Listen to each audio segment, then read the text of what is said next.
పంచాయతీలకు కొత్త బ్యాంకు ఖాతాలు, పంచాయతీరాజ్ శాఖ కీలక ఉత్తర్వులు జారీ. తెలంగాణలో కొత్తగా ఏర్పడిన గ్రామ పంచాయతీలు, మండల పరిషత్తులో కేంద్ర ఆర్థిక రాష్ట్ర వాటా నిధుల జమ కోసం కొత్తగా బ్యాంక్ ఖాతాలను తెరవాలని ఆదేశిస్తూ రాష్ట్ర పంచాయతీరాజ్, గ్రామీణాభివృద్ధి శాఖ డైరెక్టర్ సృజన ఉత్తర్వులు జారీ చేశారు.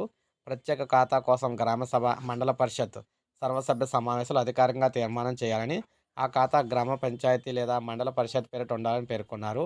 ఆ గ్రామం, మండలం స్థానిక ప్రభుత్వ డైరెక్టరీలో మ్యాప్ అయి ఉండాలని, ఆ కోడ్ లేని పక్షంలో ఈ గ్రామ్ స్వరాజ్ పోర్టల్లో నమోదు కాదని పేర్కొన్నారు. నిధుల పర్యవేక్షణ కోసం యూబీఐ లేదా ఎస్బీఐ వంటి బ్యాంకులను నోడల్ ఏజెన్సీగా ప్రభుత్వం గుర్తించినందున వాటిలోనే ఖాతాలు ప్రారంభించాలని సూచించారు. 15వ ఆర్థిక సంఘం నిధుల జమ కోసం మధ్యాహ్నం రాష్ట్ర పంచాయతీరాజ్ శాఖ జారీ చేసిన ఉత్తర్వులో ఉప సర్పంచ్కి బదులు పంచాయతీ కార్యదర్శి పేరుతో ఉత్తర్వులు జారీ కావటం కలకలం సృష్టించింది. దీనిపై ఉప సర్పంచ్లకు చెక్ పవర్ రద్దయిందనే ప్రచారం జరిగింది. దీంతో పంచాయతీరాజ్ శాఖ అప్రమత్తమై మొదటి జీవో రద్దు చేసి రెండో జీవో జారీ చేసింది. ఉప సర్పంచ్నే ఓచర్ సిద్ధం చేస్తారని, సర్పంచ్ ధృవీకరిస్తారని అందులో పేర్కొన్నారు. రాష్ట్ర ప్రభుత్వం సైతం ఉప సర్పంచ్ల చెక్ పవర్ రద్దు చేయలేదని వివరణ అయితే ఇచ్చిందనమాట. సో ఇది మనకి ప్రజెంట్ తాజా సమాచారం. డబ్బులు అయితే పంచాయతీలకు ఒకసారి అకౌంట్లు అయితే వచ్చినాయి అంటే ఖాతాలు డబ్బులు అయితే వస్తాయి.